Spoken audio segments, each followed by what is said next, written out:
បាទសុស្រីបាទបងប្អូនទាំងអស់គ្នាដែលនិយមតែស្នេហានៅបាក់សីកីឡាផ្លែដៃទាំងអស់គ្នាជាទីគោរពរាប់អានបងប្អូនបាទវិលមកជួបគ្នាសារជាថ្មីម្ដងទៀតហើយបងប្អូនណាបាទដោយសារបែកគ្នាមួយរយៈធំបងប្អូនអើយដោយសារតែ Channel YouTube បាទមានបញ្ហាអញ្ចឹងបាទខ្ញុំបានផ្អាកផុសមួយរយៈឥឡូវនេះបាទមានមន់ថ្មីគីឡូស្តង់ដាគីឡូ30បងប្អូនអានេះបាទប្រភេទសសុតជើងសាន់បងប្អូនបាទប្រភេទសជើងសាន់ណាបងប្អូនចឹងបាទមន់ប្រភេទសជើងសាន់ហើយឡាយភ្នែកគ្រប់លពាក់ទៀតបងប្អូនបាទឡាយភ្នែកលៀនអានេះវាយបងប្អូនមកក្រុមនេះបាទគីឡូ30កន្លះយើងគិតថា30ទេបងប្អូនបាទដៃល្អបាទហ្នឹងហើយបងប្អូនទៅដាក់ចិត្តទេបងប្អូនបាទហ្នឹងហើយបាទមន់នេះឡាយខ្លាំងណាបងប្អូនជាប្រភេទបាទសជើងសាន់ណាបងប្អូនណាបញ្ជាក់ជូនបាទសជើងសាន់បងប្អូនបាទក្រុមនេះកម្រមានណាបងប្អូនបាទប្រភេទមន់បកែពណ៌សជាទូទៅវាចេញជាជើងល្មៀតឬក៏កាអំពៅណាបងប្អូនប៉ុន្តែមួយនេះចេញជើងសាន់ណាបងប្អូន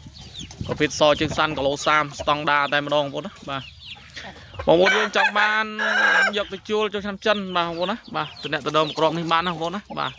វីដេអូទៅម្លំហើយថ្មីបងប្អូនវាយក្រមនេះខ្ញុំថាវាយបងប្អូនបាទ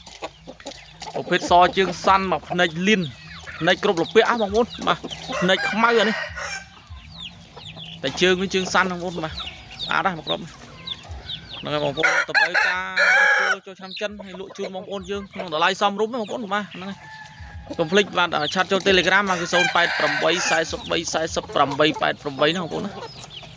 បាទដោយសារមួយរយៈនេះបាទអត់សូវបានផុសទេបងប្អូនណាបាទបងប្អូនខ្លះស៊ូរកដែរតាមឆាតតាមអីហ្នឹងបាទណាបងប្អូនយើងបាទណែនាំក្របនេះបាទវីដេអូនេះធ្វើនៅថ្ងៃទី1ខែ2ឆ្នាំ2026ណាបងប្អូនណាបាទហ្នឹងហើយបងប្អូនបាទក្របនេះអេមស្នែតែម្ដងបាទគីឡូ30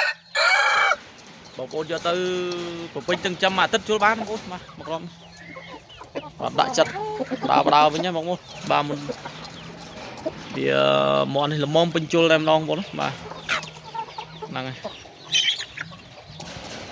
ស្អាតបងប្អូនបាទក្របហ្នឹងវីដេអូមានតែប៉ុណ្្នឹងបងប្អូនបាទ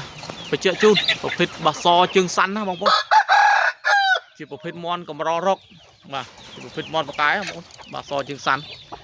នឹងឲ្យផែនតាប់ល្អសាច់មួយដុំល្អបងប្អូនបាទដៃ10គ្រាប់តែម្ដងបាទហ្នឹងហើយអរគុណច្រើនបងប្អូនបាទជូនពរសំណាងល្អសុខភាពល្អទាំងអស់គ្នាបាទអរគុណច្រើនជម្រាបលា